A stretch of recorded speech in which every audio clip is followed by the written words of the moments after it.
On today's episode of Watch Jericho, we're back in the F-250, which somehow almost always means we're going to buy a car.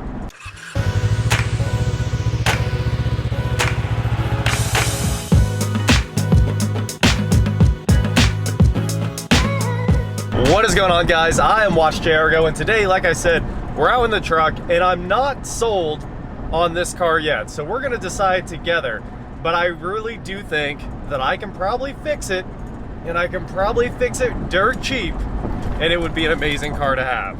So, we'll see it in just a moment. Let's get over there. And we're here with the car that we're looking at today, a 2013 Model S. And as you guys can see, it's been sitting here for a long time. The suspension is aired out. It is literally just, it's stuck. It is very, very stuck.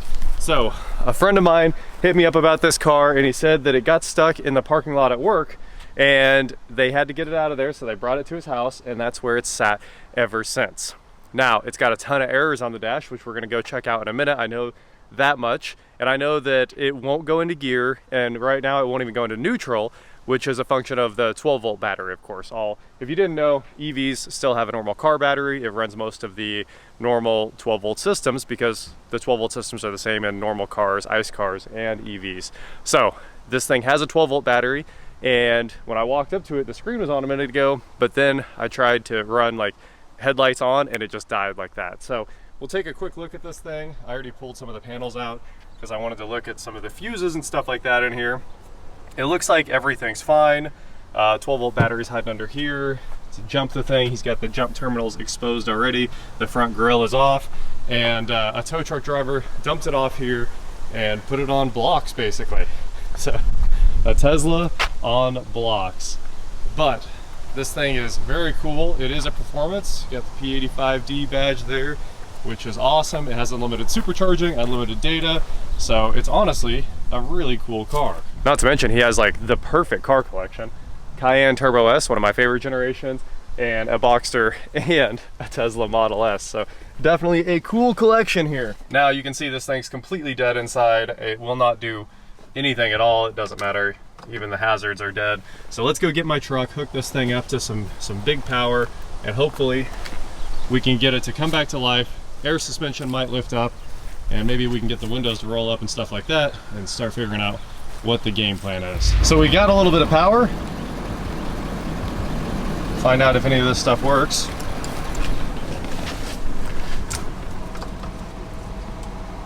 No hazards. Nothing. Maybe we don't have power. We've got a little bit of 12-volt power now. The lights are on. The windows are randomly indexing down every single time the doors open, and that just keeps happening. They won't go back up, so we got to figure that out right now. Here are the errors. I opened up the little caution triangle there on screen. So we have acceleration and top speed reduced, power reduced. Those seem to be the first ones there. And then power reduced, speed reduced, electrical system power low. And then it just gets worse and worse and worse. All these are from just now, I think. And now we have unable to start vehicle, service required, unable to start vehicle, vehicle coolant low, unable to start vehicle. So a whole bunch of errors, and they're pretty persistent too, because Nick sent me a picture of this a while back. They've been here for months. After troubleshooting this thing for a minute, we've learned that obviously we can't start it, and obviously there's no coolant left in the high voltage system. So I have an idea of what that problem could be. Honestly, you guys all do as well. You've seen Rich's videos on repairing the cooling system on these high voltage batteries before. I'm hoping and thinking this is the same issue, which means you can probably fix it for about $15, other than the fact that it's kind of complex to get it done. But it's not sitting level because the tow truck driver put blocks underneath it because he didn't think it would go into park, which it clearly does. You can go in and out of tow mode, no problem, once you have power to the 12-volt battery, which I just did. So now I'm gonna go get my jack and try to get the car to level out so that it will lift back up on the air suspension. Obviously it'll hold air, and sitting like this is probably hurting it. And I'm gonna go get coolant, and we're gonna see if it'll turn on and where coolant comes out. I'm expecting coolant will start rushing out underneath the car around the battery pack. Now, I'm not gonna put too much in, but we're gonna go grab 2 gallons and a floor jack and see if we can make this car move. And there's a chance I could drive it home. Just keep nursing coolant into it. I don't want to do that, but there's a chance that could work. So let's keep troubleshooting this thing. The owner said that I can have this car to fix, and we can sell it when I'm done if I want. And that is a really good deal for you guys and for me. And who knows, at the end of it, I might just sell it to you guys and I might just buy it for myself. I don't know.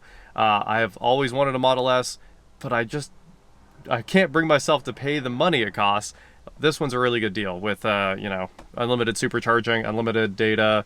The new ones, you have to pay for all that stuff. So let's get out of here. Hopefully the car shuts down when I close the door. It has a bad door handle, as all of the early Model S's did. You'll see the window indexes now. We got the windows fixed with a little bit of power. The door handle here will not come out, but all the rest of them work.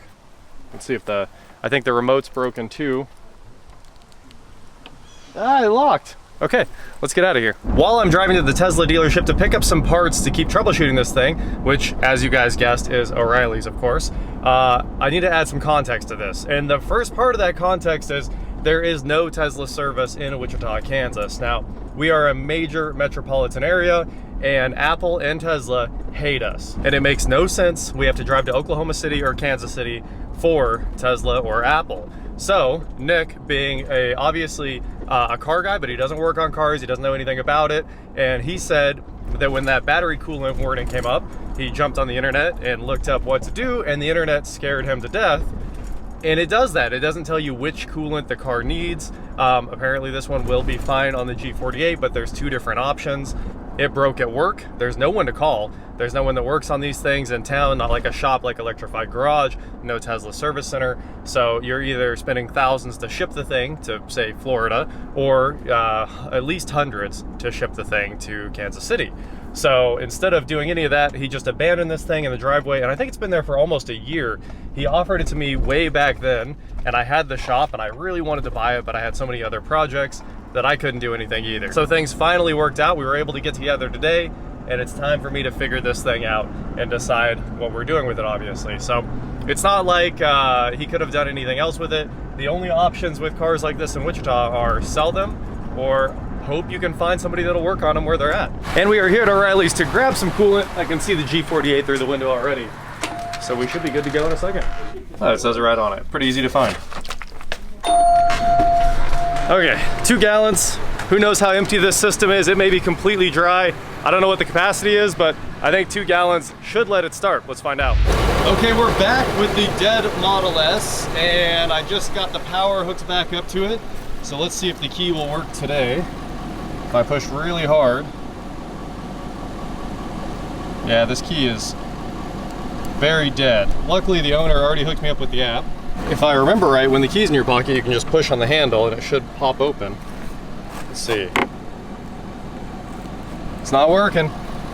Can't even get in the thing, it's so dead. Try one more time here. Okay, I got back into it. You do have to use the phone app because the key on this thing is really flaky. It honestly needs a new key fob. So now let's fire this thing up and put it in jack mode. I had to hit the brake a couple times, but it came back to life. We're in jack mode now. Let's go lift this thing up and get those blocks out and see if the air suspension will finally start working. Passenger side's out. Let's see if we can get the driver's side out. Good to go.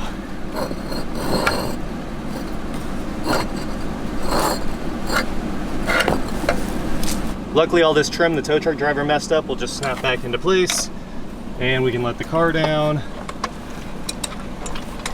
Come on. Now I can't get the jack out, unfortunately. It looks like we're still only getting errors out of the suspension. Air suspension adjustment unavailable. It is level though. It can't be any more level than this. I honestly think I need to do a 12-volt battery pull, so that's up next. Maybe then it'll clear all this and the air suspension will come back to life. Let's put some coolant in it and see what happens. So the coolant reservoir is right here under the cover. I already have that off. Let's put that somewhere safe and pour in some G48. Bluetooth pour as standard.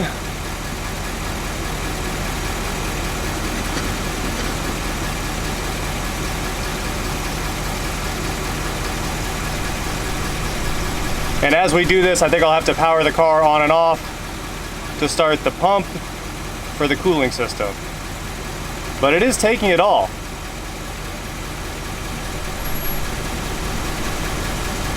It'd be really cool if the whole problem with this thing was like a broken coolant reservoir or something. Then we'd be in at dollars. Just dollars. If somebody knows how you're supposed to actually start this thing, please let me know. There's got to be a start button in here, something that I just don't know about. So every time I have to work on it, I have to start it from the phone app, which is insane. And it looks like it didn't even try. I don't hear any noise. I didn't hear any coolant pumps run. Let's go see if the coolant level went down. I just restarted the car and the coolant tank started burbling a little bit. So it's starting to suck some coolant in, I think. Hopefully it sucks in some more. Let's go step on the brake again.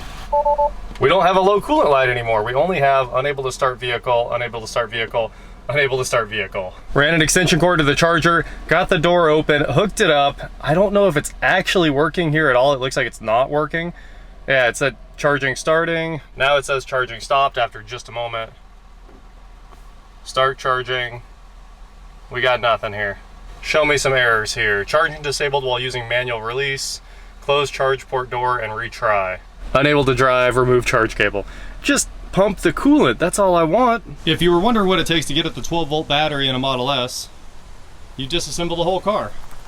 I didn't think it was gonna go this far, but it definitely has. So here is our coolant reservoir. It's gigantic. You can see there's a pump there, a coolant pump there, and then another circuit of coolant pumps here, here, here. And it looks like that might be the vacuum. It is. This is the vacuum pump that supplies brake booster vacuum because it uses an old school brake booster. I don't think it does anymore. I think they've fixed that like most new cars. An electronic brake booster is probably in there. Electric power steering here. Pretty cool, honestly. Well, I can start rebuilding some of the car. The battery is actually under the cabin air filter right there. So that was a lot easier than pulling out those two trays. It wasn't too much time. It was like 10 bolts. Luckily, this thing comes apart super fast. So I'll throw those back together right now, and the battery has been disconnected, reconnected, and the car is starting back up. So hopefully here in a moment, we get some pump run. I just got off the phone with Rich. Obviously, he's the person to call when you're having issues with a Tesla Model S, and we have confirmed that this thing has a bad battery. Now, of course, you guys have seen fixes before with module swaps and stuff like that, but the more we talked about it, he was like, you should probably replace the battery as a whole. So this could be a very expensive fix. So what I need to do today is put this car back together, obviously. Before it gets too dark outside, I got to get the front end back in this thing. I was really hoping that just putting coolant in and getting back over the coolant sensor would let the pump run and then tell me that it was like a broken nipple on the front of the battery pack. Because I think the seller told me he hit a bump or something like that and it had stopped running. But it doesn't seem to be the case. It does seem to be coolant ingress into the actual one of the battery modules in the pack there. With that said, it's swap the modules or swap the pack to get this thing back on the road. What needs to happen right now is all this, it's got to go back in. So let's get to it.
Well, the Tesla is all back together. As you guys can see, it's dead again. The battery went dead like that. The 12-volt battery did at least. And of course, we were never able to get the air suspension up because it just keeps throwing a fit saying it's not level, even though the car is actually level now and sitting pretty well. So the air suspension didn't want to come to life. It has a bad battery and it's not actually a P85D, it's an S85. If you guys saw that on the screen, it's just been rebadged.